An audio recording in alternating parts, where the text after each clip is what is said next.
Et coucou!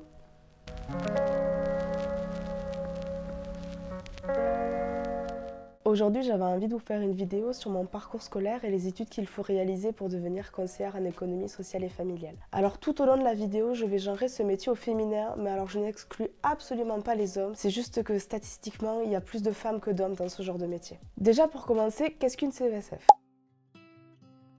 Si tu me poses la question, je te dirais qu'une CESF, c'est un mix entre une assistante sociale et un éducateur spécialisé, avec option gestion du budget et logement. Mais selon l'ONICEP, c'est une spécialiste de l'action socio-éducative qui aide les personnes en situation précaire à résoudre leurs difficultés quotidiennes.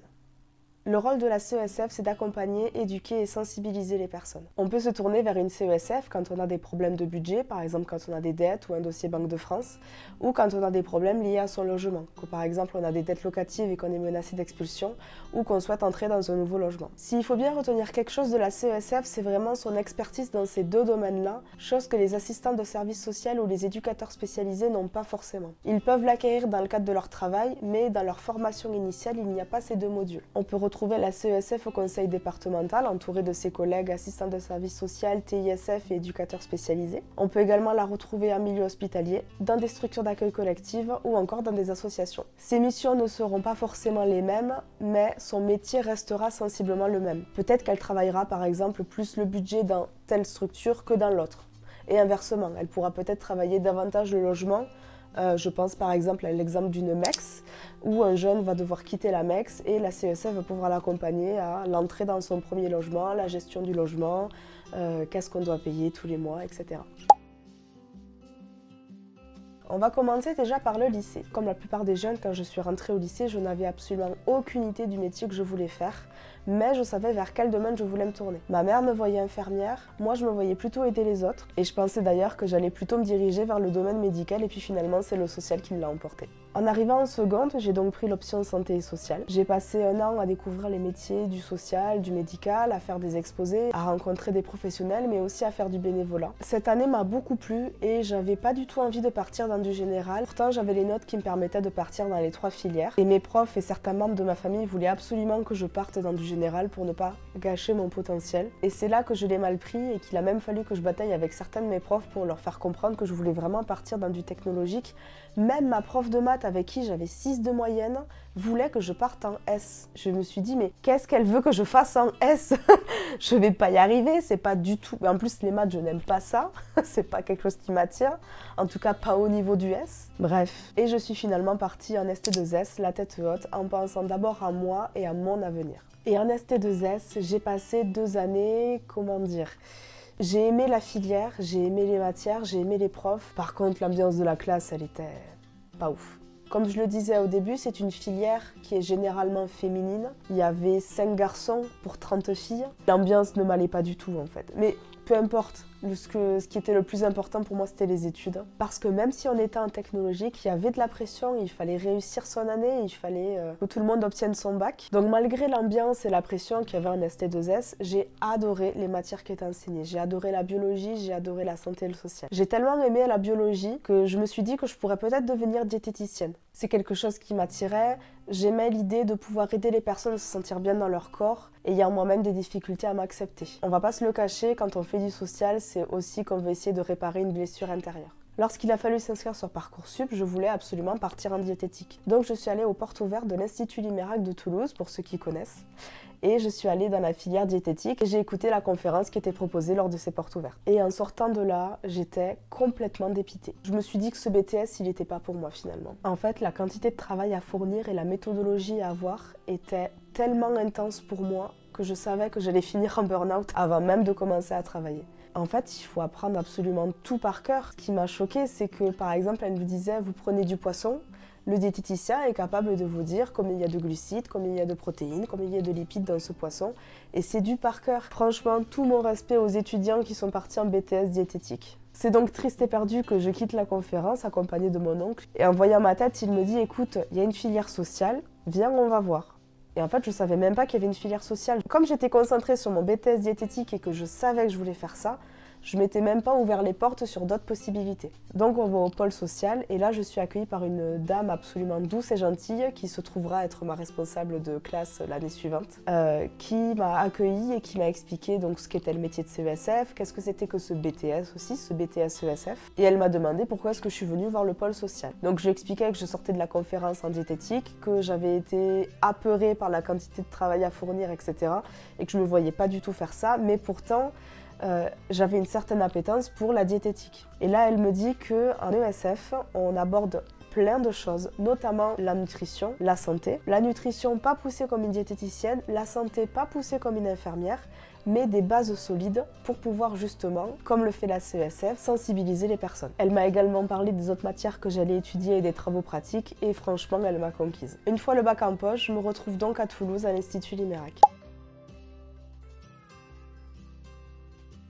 Et là, je crois que j'ai passé les 3 meilleures années de ma vie. Effectivement, c'était une classe de filles, mais alors l'ambiance était totalement différente. Je me suis fait des amis, une meilleure amie qui est encore avec moi aujourd'hui. Donc vraiment, c'était mes meilleures années. Pour devenir CESF, il faut que vous obteniez votre BTS ESF et que vous passiez également le diplôme d'État. Pour ceux qui n'y sont pas encore, un BTS, qu'est-ce que c'est? C'est le brevet de technicien supérieur. Et c'est un diplôme qui se déroule en 2 ans et qui permet d'acquérir des connaissances théoriques, donc avec les cours, etc. et des connaissances pratiques, avec les stages notamment. Donc pendant 2 ans, l'étudiant en économie sociale et familiale, donc que je vais abréger en ESF, va apprendre beaucoup de choses. Je nous compare vraiment à des couteaux suisses. Je vais vous citer quelques matières et vous allez vite comprendre pourquoi je vous dis ça. Donc en première et en deuxième année, voici les matières qu'un étudiant va voir. La sociologie et l'anthropologie, l'analyse des phénomènes sociaux, la nutrition et la diététique, l'hygiène et la sécurité alimentaire, la gestion budgétaire et économique des ménages, les techniques d'éducation et d'animation, la psychologie de la famille et de l'enfant, un peu de physique-chimie, de la pratique avec des cours de cuisine, la santé publique et la prévention, la gestion des relations sociales et familiales, la communication professionnelle et la médiation, le droit du travail et de la protection sociale, les droits de la famille et des stages. Et pour être honnête, j'ai trouvé ça passionnant. Je suis de nature curieuse, si c'est votre cas aussi, je pense que cette filière, elle est faite pour vous. On voit vraiment de tout et au-delà d'apprendre ça pour notre métier, on l'apprend aussi pour nous et on ressort des cours avec la sensation d'avoir vraiment appris des choses qu'on peut appliquer dans notre vie quotidienne, quoi. C'était vraiment des cours de vie. Et j'ai tellement adoré cette formation que je me suis demandé si en fin de carrière, je ne deviendrais pas formatrice. Durant cette année de BTS, j'ai fait 2 stages. Un stage dans une association de la MSA qui a pour mission de faire l'évaluation de l'autonomie des personnes âgées pour le compte des caisses de retraite. Et j'ai fait mon 2e stage en centre social. Donc 2 stages très différents tous les 2, mais qui m'ont appris beaucoup sur ma posture professionnelle. Donc une fois le BTS en poche, vous devez passer le diplôme d'État. Sans ce diplôme d'État, les employeurs ne vous embaucheront pas. Et à la fin de la 3e année, vous obtenez votre licence. Et honnêtement, j'ai eu beaucoup de chance parce que mon année était l'année de la réforme. Les étudiants avant moi, quand ils passaient le DE, ils devaient aussi en parallèle faire une année à la fac pour justement obtenir ce grade de licence. Le DE n'était pas reconnu, alors que c'est une 3e année, n'était pas reconnu comme une licence aux yeux de l'État. Il fallait absolument que les étudiants fassent une année de fac en parallèle et la plupart des étudiants choisissaient la licence sciences de l'éducation. Et c'est vrai que c'est un petit plus pour notre formation, surtout quand on travaille avec des publics assez jeunes. Cette année de DE, elle est très mouvementée, elle est très forte, très riche en émotions parce qu'il y a la rédaction de mémoire. Il y a aussi des stages, on a 16 semaines de stage. Soit vous faites vos 16 semaines de stage dans la même structure et dans ce cas-là tant mieux parce que vous pouvez prétendre à une rémunération et vous pouvez vraiment vous installer dans la structure et développer des liens, développer un réseau pour vos études mais également pour votre vie professionnelle après. Soit vous faites 2 stages de 8 semaines chacun, vous vous asseyez sur la rémunération et par contre vous avez l'opportunité de voir 2 structures différentes et donc 2 positions éventuellement de CESF différentes. J'ai décidé de faire 2 stages, donc j'ai fait un stage en centre maternel qui m'a beaucoup appris et j'ai fait un 2e stage au conseil départemental. Finalement, j'ai passé tous les examens, les oraux, j'ai rendu mon mémoire et j'ai obtenu mon DE. Je suis donc CESF.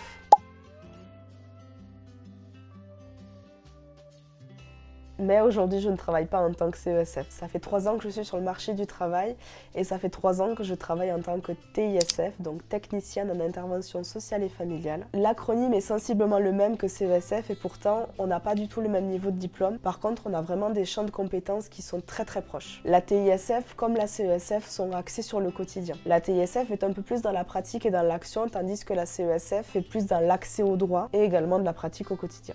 La TISF a également beaucoup plus de connaissances sur la famille et l'enfance et la protection de l'enfance, alors que la CESF ne l'a que survolée durant ses études, à moins qu'elle ait fait un stage en centre maternel ou au conseil départemental, comme j'ai pu le faire. Et encore, je trouve qu'au conseil départemental, j'étais plus dans la partie administrative que dans la partie protection de l'enfance. Donc j'ai vraiment appris toutes mes connaissances de protection de l'enfance pendant ce stage au centre maternel.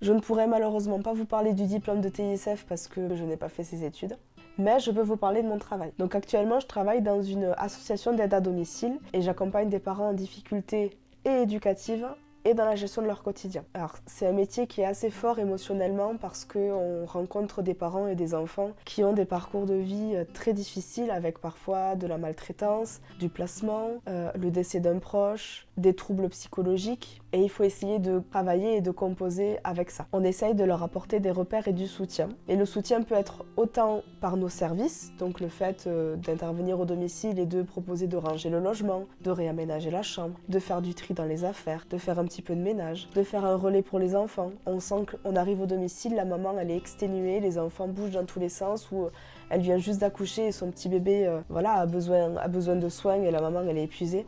Bon, ben on lui dit allez vous poser, vous inquiétez pas, on prend le relais. On leur apporte également du soutien par notre présence. Parfois, un enfant ou un parent peut juste vouloir parler pendant 1 heure, 1 heure et demie, vider son sac. Des fois, je me suis retrouvée juste à commencer l'intervention en faisant un jeu de société pour créer un petit peu d'ambiance parce que l'enfant voulait jouer, etc. Et en fait, on se retrouve à faire une discussion entre l'enfant, le parent et moi. Et on met des choses au clair. Le parent et l'enfant commencent à dialoguer et à discuter. Et nous, on devient presque un médiateur en fait. Il y a également une deuxième partie de mon travail qui consiste à faire des visites médiatisées. Alors une visite médiatisée, qu'est-ce que c'est? C'est lorsque le juge des enfants a estimé, grâce aux différents éléments que lui ont apportés les travailleurs sociaux, que le ou les parents ne sont pas en capacité de s'occuper de leur enfant. Et pour garantir leur sécurité et leur bien-être, le juge décide de retirer l'enfant du domicile. L'enfant est donc placé en foyer ou en famille d'accueil. Et le parent peut voir son enfant sous certaines conditions. Les conditions, ça va être des horaires précises, un lieu précis et la présence ou non d'une tierce personne. Et la tierce personne, dans certains cas, ça peut être une TISF.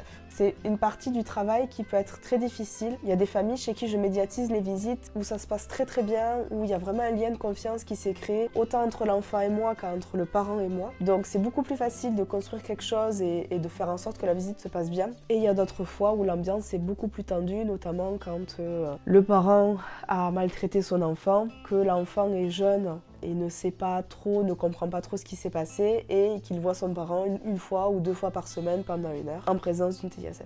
Donc voilà, c'est pas un métier facile, c'est vrai qu'il faut être accroché. Je suis une personne sensible, j'ai toujours été très sensible, très émotive et depuis 3 ans, depuis que je travaille en tant que TISF, j'ai vu que je me suis vraiment endurcie. C'est pas que je suis sans cœur et que les situations ne me touchent plus, c'est juste que j'arrive à prendre du recul et à me dire c'est leur vie, effectivement c'est compliqué pour eux, moi j'essaye de leur apporter ce que je peux, mais je ne vais pas les sauver, je ne peux pas les sauver. Il faut aussi que le travailleur social apprenne à enlever cette cape de super-héros. On n'est pas des super-héros, on n'a pas une baguette magique qui va faire en sorte que d'un coup tout aille bien. On est là avec nos connaissances, notre sensibilité et on va aider d'autres personnes en difficulté. Mais ce qui fait aussi que je me suis endurcie, c'est l'équipe. Le travail social ne se fera jamais en solitaire et heureusement, le travailleur social a besoin d'une équipe, a besoin d'être entouré pour déjà vider son sac quand la situation le touche et puis aussi prendre du recul parce que un professionnel va observer quelque chose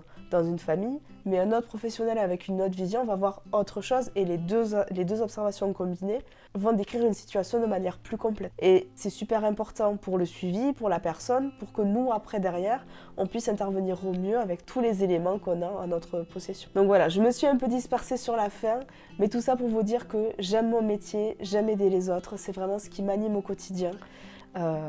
J'espère que mon témoignage aura pu vous aider, aura pu vous aiguiller. Peut-être que vous avez aussi découvert le métier de TISF. N'hésitez pas à faire des recherches, à vous renseigner notamment sur l'ONICEP, qui est le site de référence pour tout ce qui est métier.